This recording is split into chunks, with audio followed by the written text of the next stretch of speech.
Hello there, sword friends.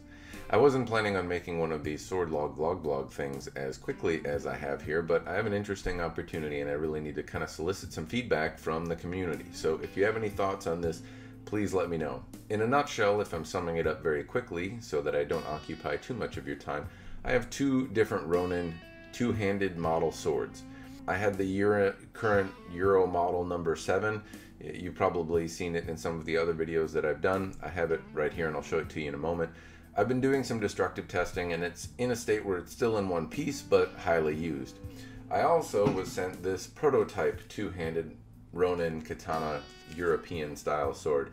It's different, it's a peen sword, but it's from, I think, a completely different forge. And I had the opportunity of comparing and contrasting these two swords simultaneously. And already at a glance you can see that there are some pretty striking differences between thickness, between the grips, between how long they are. If you can see that there. I'm not doing a great job with my camera work. But if you would like to see any comparative or contrasting type video between these two swords while they are still in one piece, I would greatly appreciate any information, feedback, or commentary that you have for me. I plan on finishing the destructive test.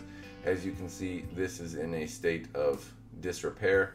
It has seen some better days, and I've already gone through the process of damaging the sword. Part of the tip is missing, and the sword has already taken a lot of punishment, but I might be able to do something in terms of how they move or where the point of balance is, or obviously, you know, between the general aesthetics. I also don't know if this is the final shape. Notice it has kind of a, the tip almost reminds me of a Gion or something. But this is, again, purely a prototype, and I have the opportunity of kind of looking at both in comparison next to one another.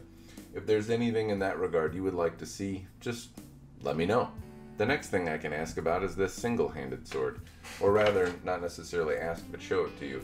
The blade profile is quite a bit different. This feels stouter and meatier than the other.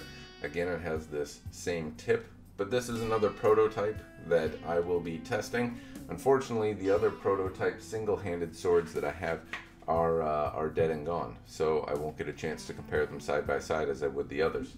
A quick note that I'm going to edit in here while it's at the top of my mind is the subject of ethics and what you as a viewer are, or rather should know. This is kind of brought to the point because the Medieval Review recently posted something about sword ethics, and I think maybe I don't do a good enough job of including what my internal biases might be. First of all, you should know that these, I've said it in my reviews before, but these are given to me by Ronin Katana. I don't pay for them, and I don't have to send them back. And that's why I feel morally obligated to break them in such a way that they're not really monetarily worth much. I won't pretend that they're worth nothing when they're broken, but they're certainly not worth what a finished, pristine, good quality sword would be. And that's one of the reasons that I break them into bits so that they're not worth much. Now, they are worth something, and the proceeds that I've gotten from previous sell-offs of broken blades and things like that have been things like this little TomTom camera that I got secondhand because that's what the proceeds afford, but it allows me to take better video quality. I also picked up a student and teacher version, because I'm still a student, of Adobe Premiere so that I could edit things and actually post things in a better resolution. So most of the proceeds, well, most plus more, have gone to making the channel better in a way that hopefully is meaningful and helpful to the viewer. When I say all of the proceeds, the money that I've made has definitely gone in and then some. The other thing I should note is that Ronin is the only one that currently sends me any products to test. That hopefully will change. Maybe somebody else will get it in their good graces to send me some swords to put up where I don't have to front the money, but all of the other stuff that you see on the channel is at the expense of yours truly.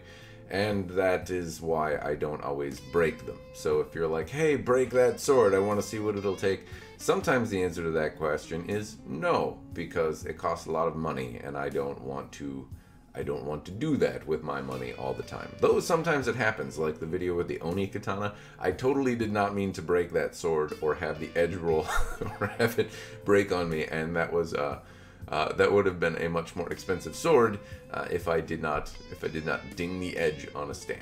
On any note, the point is that you should know some of these things, and I felt that it was important to include that in this section so that you have that on your mind as you're asking me to do stuff with them. They're not really mine, even though they are mine. I'm happy to break them or move them around or do any kind of unconventional nonsense with them that you would find helpful. The last thing I can show you is this. I recently picked up an old dark sword armory.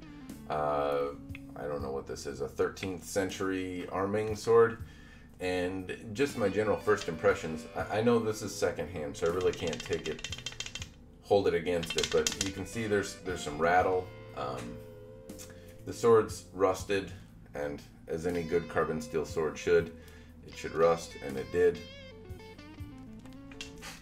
But in a nutshell, this feels really heavy. It is a hardy sword, and it seems like it would take a lot of abuse, which I might end up giving it. More or less, I picked it up because I haven't had a lot of Dark Sword Armory products. They're not necessarily my favorite blades. I don't really have an opinion one way or the other on them, and that's kind of why I picked it up.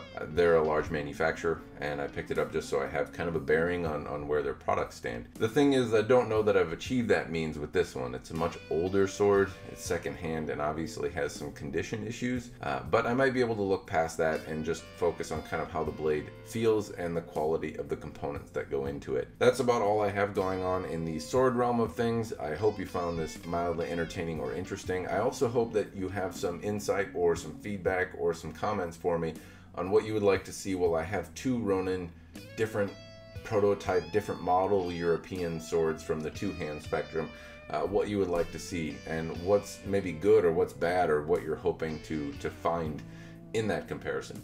Thanks again for watching. Cheers.